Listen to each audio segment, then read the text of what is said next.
matter the location. From OAKLA to LV, I'm a Raider. Raider Nation, what's going on? You're watching the Raiders Report. Today's show presented by Panda Supps. If anybody out there is looking for some high-quality workout supplements, because let's face it, man, it's summertime. I'm trying to look halfway decent. You can use promo code RaiderNation at checkout, pandasupps.com. That link is going to be available for y'all in the comments and in the description. 40% off. It's a hell of a deal. So what's coming up here on today's show? I'm going to talk about Kenyan Drake. He was on a radio station discussing his role. I'll give my 2 cents on what the guy had to say. Clelin Ferrell, is he starting over Maxx Crosby? Vincent Bonsignor had some pretty interesting words to say about this. And then Jon Gruden, Mayock Mayock. If the Raiders have a bad season, could both of those guys be on the hot seat? Kenyan Drake is where we're talking about here on the Raiders Report, because this man, he appeared on Sirius XM NFL radio simply discussing what he planned for him, for the entire team, going into the 2021 season. Not only did he discuss what his plan was, he also had very highly encouraging things to say about this Las Vegas Raiders offense, simply putting it like, hey, if they were as good as what they were last year, 11th overall in the league in terms of points scored, then you add me and a lot of other pieces, they should be a lot better. But the one thing that I did find pretty interesting about what Drake had to say is he's expecting to have not just like, we'll say, a usual role. He expects to have a big role entering the 2021 season. And for a lot of people out there, like, wait a minute, you got Josh Jacobs. I understand the Raiders signed him to a 2-year, $11 million contract, but you have Jacobs, so how big can his role actually be? This is what Drake had to say on his role. I'm definitely excited to see how our roles continue to develop, with obviously Josh being the main guy to do what he needs to do, because I have much respect and love for him and his game and what Coach Jon Gruden has planned for us in a specific capacity. But I feel like I might have a big role in this offense. With them being a top 10 offense last year, the sky is the limit for us. I'm ready to see us take it to the next level. You, me, and the rest of Raider Nation are ready to see Drake and the Raiders take it to that next level. But one of the reasons why I could see the Raiders really using Drake is because I'm going to go all the way back to Lynn Bowden Jr. When the Raiders decided to draft the kid out of Kentucky, they didn't really expect, or they expected him to be a little bit more athletic. They expected him to be a little bit more mature. That's one of the reasons why they shipped him off to Miami. But for Drake, he got his start with the Dolphins in 2016 and had a little bit of an up and down, a few years. He had always a good yards per carry. For whatever reason, the Dolphins never seemed to use him. And then in 2019, he had a little bit of a breakout season, if you will, with the Arizona Cardinals. And then even last year, too, 10 rushing touchdowns. So here at the Raiders Report, we ask questions. I want to have an interactive show, because if I'm just sitting up here talking to myself, it's not really what I'm looking for. So I'm going to ask you, how many rushing yards and rushing touchdowns for Kenyan Drake this upcoming season? I want you to try to think about how all these pass running backs have done behind Josh Jacobs and how much work that the running backs have gotten with Jon Gruden. So let me know, how many rushing yards and touchdowns for Drake in 2021?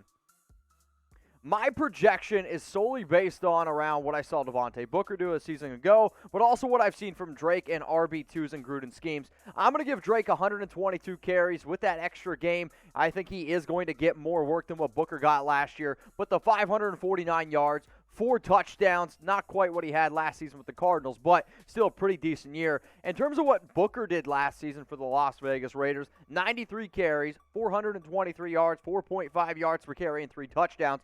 Drake is a more talented back than Booker, but Booker also had a very good season. So, I'm not trying to take that away from him, but that does go into my account of how I ended up projecting Drake's stats overall.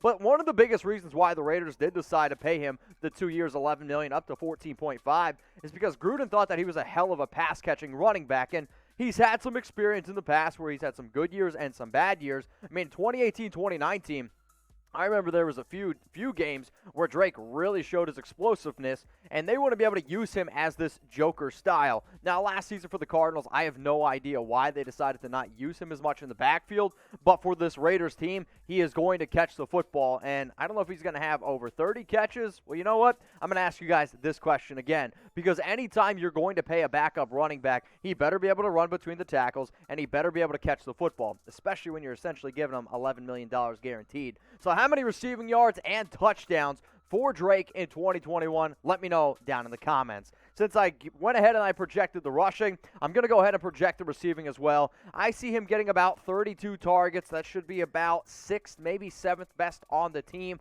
25 catches, 173 yards, and 1 touchdown. Who out there loves the Las Vegas Raiders? I imagine if you're watching this video in the middle of July, you consider yourself a diehard Raiders fan. Join me, join the rest of Raider Nation. Hit that big red button that says subscribe. That way you can join all of our awesome shows that we have at the Raiders Report. And I'm going to be live tomorrow, Tuesday, 6 p.m. Eastern Time, 3 p.m. Pacific. Clelin Ferrell, is he starting over Maxx Crosby? I found this to be a very interesting story by Vincent Bonsignor, who is a writer from the Las Vegas Review-Journal. So basically, what he ended up doing was he said, hey, audience, ask me anything that you personally want, and I'll give you my personal opinion. Bonsignor answered a question about Clelin Ferrell potentially starting over Maxx Crosby, and actually said that he believes that Ferrell is actually going to start over Crosby. And I get it. Ferrell is coming off a very solid 2020 year, and when I first saw this, I was like, all right, I got to talk about this on the Raiders Report. So here's exactly what Bonsignor had to say. An educated guess would be Ngakoue and Ferrell, the starting ends in the base defense, with Ferrell moving inside on passing downs, replaced by Crosby at the end. So essentially what I see is base defense, so their main defense is going to have Ferrell out there, and then passing situations, you put Crosby on the field. I knew that this was going to be a popular topic because both of these dudes drafted in that 2019 class. Many Raider fans will say Maxx Crosby is the superior player to Clelin Ferrell, despite Ferrell having a very good year. So let me know down in those comments, who is going to start opposite Yannick Ngakoue? I want you to type CF for Clelin Ferrell, or I want you to type MC for Maxx Crosby. Now, for me, man, I love Clelin Ferrell, and if there's probably the biggest hype man on Ferrell on literally the internet, it is probably me, because I look at a lot more of the sack numbers. I look at his overall, what he does for this team. With all that being said, Maxx Crosby is going to start opposite of Yannick Ngakoue, and I actually can't even believe that Bonsignor said what he did. I mean, maybe he misspoke. Maybe he mistyped. That's probably the better thing I should say. But there's no way you could sit here, look at me, and say Clelin Ferrell is going to play more snaps than Maxx Crosby this upcoming year if both guys are healthy. Now, I get it. Both these guys drafted in the 2019 class. Ferrell, number 4 overall. Crosby in the 4th round. And in 2019, tackles, advantage Crosby. Tackles for loss, Crosby. I mean, if you want to talk about a rookie season, not only did he have 10 sacks, not only did he have 14 quarterback hits, he also had 4 forced fumbles, 16 tackles for loss. This man was an absolute monster. So year 1, advantage Crosby. Year 2, and this might be an unpopular opinion because when you look at these numbers here, and I say that I actually think that Clelin Ferrell had a better year than Maxx Crosby, some people are like, Mitch, how can you say that? Crosby had more tackles for loss, more sacks, more quarterback hits. Sure, he had less PBUs, but a lot of times people just look at the sack number. The reason why I'll sit here and say that Cle had a better year overall, not just because of the PFF numbers, but some of the other things that Ferrell was able to do. So he played in less games, which definitely hurt his numbers from top to bottom. Played in about half the amount of snaps that Crosby did. The one thing that I will give Crosby credit for is because you're going to look at some of these grades here by PFF, and you're going to see 57.8, 56.1, 58.2, which compared to Ferrell is much less. Yes, it absolutely is. But Crosby also played most of the season on a apparently half or partially torn rotator cuff. So when it comes to Clelin Ferrell starting over Crosby, he's not going to start over Crosby, at least not on the edge. But that does not mean that he's not going to be on the field a ton. He played, again, 450-something odd snaps last season.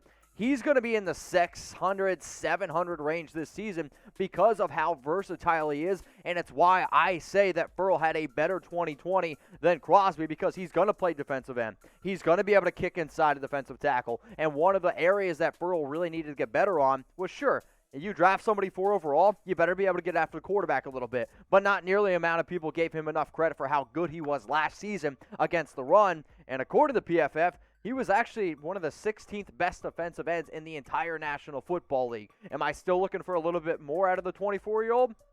Yeah, I am. But he's putting on some weight. He looks really good, and now it's year 3. He's only 24 years old. I don't know if he's ever going to live up to that number 4 overall pick, especially because you're seeing how guys like Montez Sweat did, Josh Allen, other players that I wanted, even the linebacker from Tampa Bay, who is named for whatever reason right now, is escaping me. But, you see all these other players, and you're like, man, we could have had those guys. All I'm saying is please put some respect on Cle's name. However, he's not going to be starting over Maxx Crosby.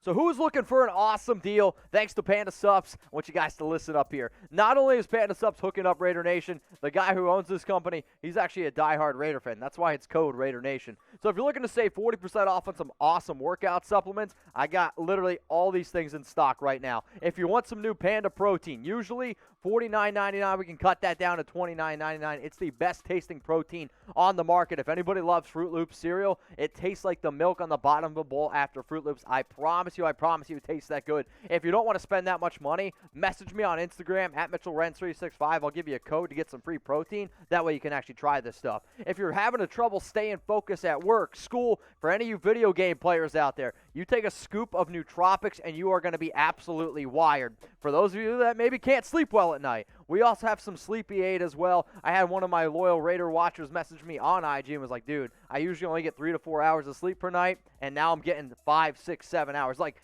some of you might not think that's a big deal, but for a lot of you people out there, that's a big time difference. Maybe some of you guys need to get amped up before you work out. We got pre-workout as well, and if your pre-workout is kicking in, that probably means you're kicking ass in the gym. Your muscles need to get restored. We also have BCA Recovery. I take a scoop of this after every single time I get done working out, or honestly, if you go to a crazy Raiders tailgate and you need to stay hydrated, this stuff is amazing. Last product I'm going to show is the Burn Fat Burner. You take 1 scoop of this, it is going to be way better than any coffee that you're drinking, and it's going to really help you burn extra calories. I mean, you could sometimes burn up to an extra 150, 200 calories just by sitting at work. Think about that for a second. PandaSupps.com, code RaiderNation, in the comments and in the description.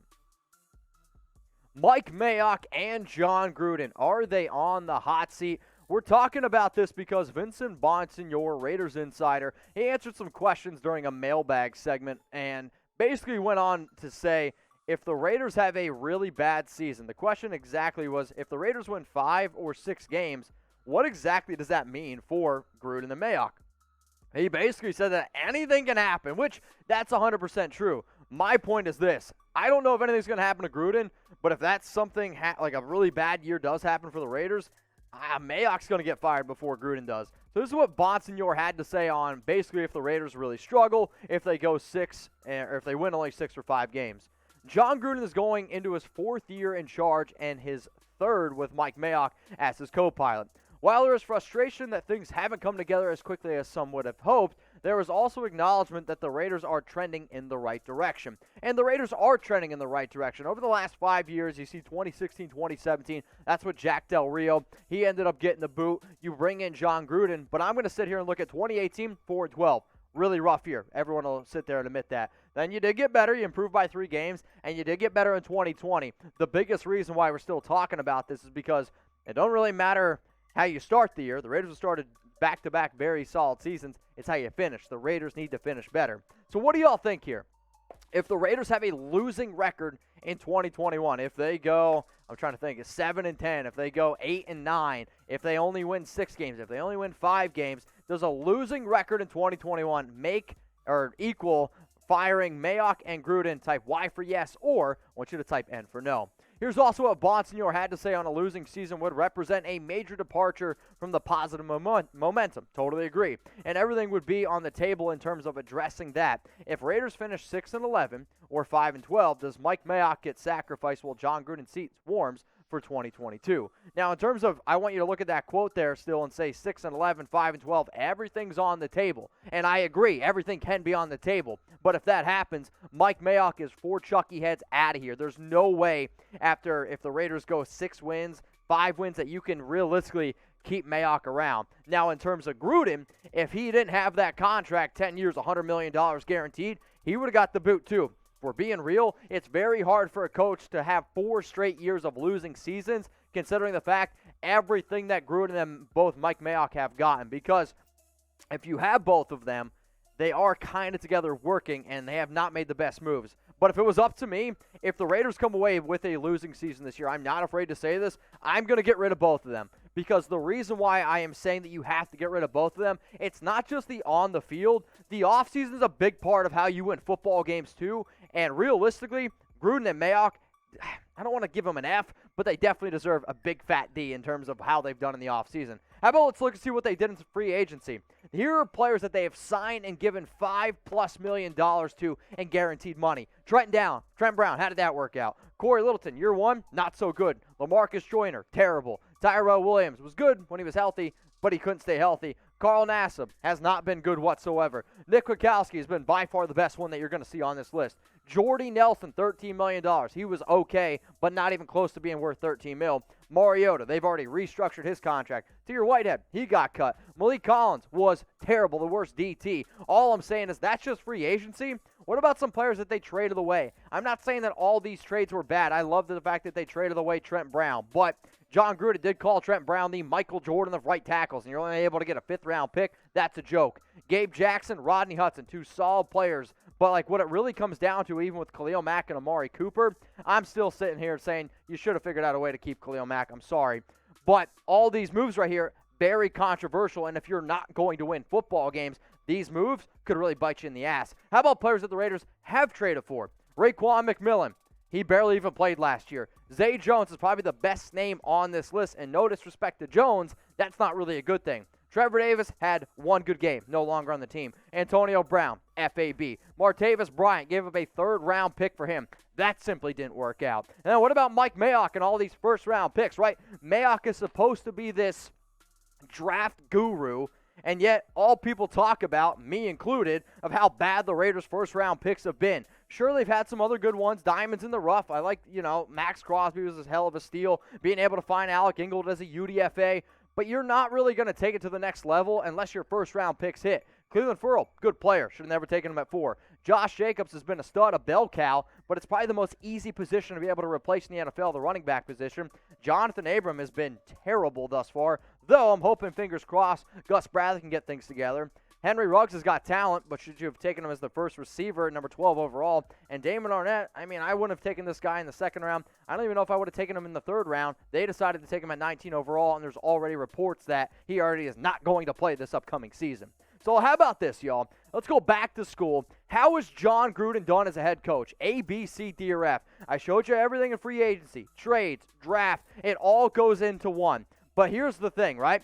Even though all that shit, it was bad in the offseason, and you can't deny it was bad, the Raiders are still improving each and every year. Could this be the year with good offseason moves, a good draft, then instead of going 8-8, the Raiders actually come away with a winning record? Something to think about. But let me know, Jon Gruden, how has he done as a head coach thus far? A, B, C, D, or F?